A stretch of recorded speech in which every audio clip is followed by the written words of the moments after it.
Kanwil Kementerian Agama Sumsel kembali melakukan pemantauan hilal guna menentukan jatuhnya tanggal 1 Syawal 1444 Hijriah sebagai Hari Raya Idul Fitri.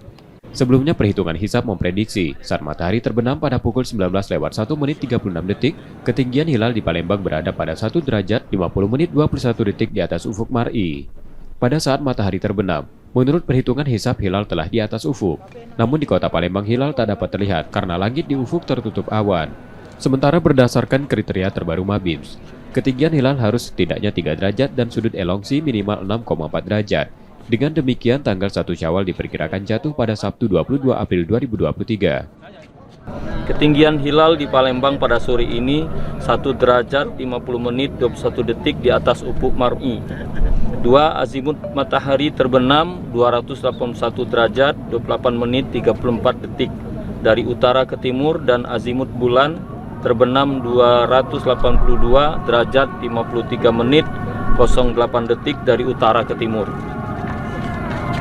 3. Pada saat matahari terbenam, menurut hisab hilal sudah di atas ufuk, maka hilal pada sore ini ada kemungkinan dapat diruqyat. Namun untuk di kota Palembang tidak dapat diruqyat karena pengaruh cuaca. Sementara itu, Ormas Muhammadiyah telah memutuskan 1 Syawal jatuh pada Jumat 21 April 2023. Meski terjadi perbedaan penentuan tanggal Idul Fitri, Kemenak Sumsel meminta umat Islam untuk tetap saling menghormati. M. Rizky Nurmizan, Kompas TV, Palembang, Sumatera Selatan.